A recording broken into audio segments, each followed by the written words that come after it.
Welcome to the podcaster's guide to a visible voice. Reveal and define your voice to speak your truth through the power of podcasting. And I'm your host, Mary Chan. So let's go. Hello, and thank you for joining me as always.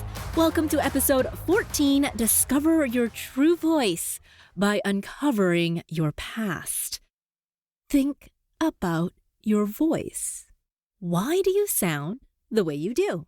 Why do you talk the way you do? The words you choose, the pitches you make. And although most of that comes all naturally to you now, it all had to start somewhere. And as kids, do you know that we weren't born with the voice that we have now? What I mean by that is that we emulate the adults around us, the community that we live in, and the culture that is already ingrained in our bones. Media plays a big role in this too. I remember wanting to emulate all the Valley girls I saw on TV growing up in the late 80s, early 90s. It was like almost a game who could hear or speak like the closest to the girls we saw on TV, right? And you know what? I'd like to say I won amongst my friends in elementary school on who did the best Valley girl voice. Maybe this is where the whole voice thing came to me when I was a kid. So with all this influence around us growing up, it alters the way we speak. And even within your community, how do you speak when you're with your family, your friends, in a doctor's office, or with someone you just met? Your voice alters and augments itself based on who you are talking to. Do you slide into a different accent when you're with your family? Or do you speak with more of a higher pitch when you're with strangers? Or maybe you speak more softly when you are in a doctor's office or with a therapist. With each change in your voice, you are subconsciously telling your listener a different message. Now, first, I want to let you know that English is technically my second language. I grew up speaking Cantonese at home and only learned English when I went to school. But it wasn't until I was an adult that I realized that I am actually labeled as ESL, English as a second language. People assume English is my first language because of the lack of an accent. However, my friends get all weirded out when I do speak in Cantonese. I don't speak it very often when I'm around them because I moved away from home when I was 19. But my mom always ends up calling me when I have friends over. They tell me that I sound like a totally different person and joke that aliens must have taken over my body. Who is she? I believe because Cantonese is such a tonal language that the different pitches I am speaking in subconsciously tells them that it could not be me. Especially if I was speaking Cantonese in another room and there was no visual point of reference. I'd come back into the room they're in and they'd ask, "Was that you? There wasn't anybody else in the house." They were so weirded out by that. Or maybe they just didn't expect that I knew another language. Either way, the tone in your voice will have no barriers. It crosses all languages. My friends knew when I spoke Cantonese, whether I was angry, upset, confused when I'm talking to my mom, or just happy and pleasant. It doesn't matter if you speak English, Spanish, French, or Tagalog. Your tone can still relay messages to your listener. And speaking of barriers, obviously, over this podcast, it's all voice with no visuals.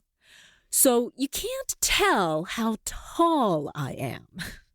One of my favorite memories when I first started out in radio, I had to do my first live on location. This is when the radio announcer goes to an event and either does their show live or they'll hang out at a location while checking in with the radio station, saying something like, "Hey, I'm down here at XYZ grocery store. Come down and see all the latest specials and enter to win this awesome raffle that I've got going on here." Anyway, I was set up in front of a grocery store promoting a local charity when a listener popped by my tent and said, You're Mary from the radio station? I was taken aback by that tone in her voice. Like, I couldn't be who I said I am? Like, what? Who? Me?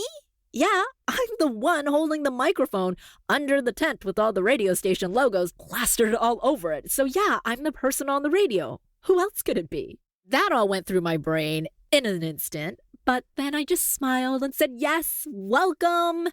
Gave her the spiel and all the other pleasantries that you do as a host. But then she replied with, I thought you sounded taller. That is the magic of the voice.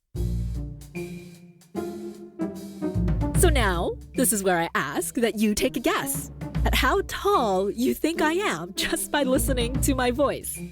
But I'm gonna break it to you quickly here. I am only 5'1", or about 155 centimeters tall. And I think, though, my driver's license says I'm 5'2". Tried to squeeze that one in to make myself feel a little taller. All my life, I've been the short little kid who always was at the front of the line or got pushed to the front when pictures were taken.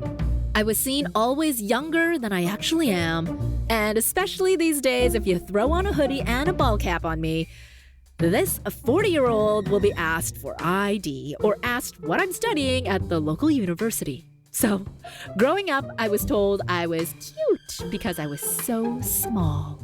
I was told I was adorable or that I was so cute that people wanted to pick me up and hug me like a stuffed animal, even as an adult. Plus, I am a girl from a traditional Chinese household, so I was told to shut up, wait to speak, don't make a fuss. However, I did rebel from all of that, especially the cuteness as much as I could control it. I refused to wear dresses and skirts, I played with boys, and I spoke loudly and quickly so that I could physically take up as much space as I could to compensate for that petiteness that I had. But the one thing I didn't realize was that my voice still reflected that cuteness. All unconsciously, of course. It wasn't until I started radio school when I was 18. We had to record our voice and pretend to be on the radio. I heard the playback, and it shocked me. That's how I sound outwardly to people? In my own head, I didn't sound as high-pitched or cute. No wonder people still wanted to fold me up and put me in their pocket. The voice is the connection to the heart, and clearly, people who heard my voice felt they could control the outcomes of our conversations because they categorized me as a child, again, all subconsciously. Their brains decided within seconds what they thought of me through my voice because the brain processes the information of sound first before words. I needed to change that perception of me. So with training and realizing what I could do with the power of my voice, my outward projection is truly now myself, and not something contrived from my childhood anymore. The voice you currently have probably isn't your true voice, or it's not your true voice when you get behind the mic. The sounds you make are for others to hear, so why not make it as true to you as possible? You can't be a great speaker without hearing yourself first. So if you are recording your episodes and publishing them without hearing it back, you are doing a disservice to you and your listeners. You are holding yourself back, and your listeners are not hearing your full message. We want to hear your power, your excitement, but also your sensitive side on your podcast. So start listening back. If you are editing your own show, you are already one step ahead of everyone else because you are listening to how you sound, how you speak, and how you are connecting on an emotional level to create impact. I hear it all the time in people's voices, the subconscious saying to me that they're nervous, worried, thinking about something else, even though the actual words they are using are saying the opposite thing. Your voice cannot hide the emotions you have within you. So how do you want to be perceived? And What would you be able to accomplish if you had the voice that you wanted? Send me a 90-second voicemail and let me know. You can head over to my website and record it at visiblevoicepodcast.com.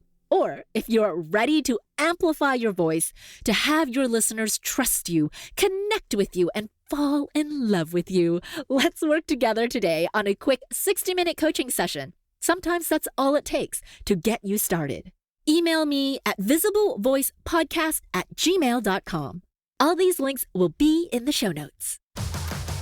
Thank you so much for listening to the Podcaster's Guide to a Visible Voice.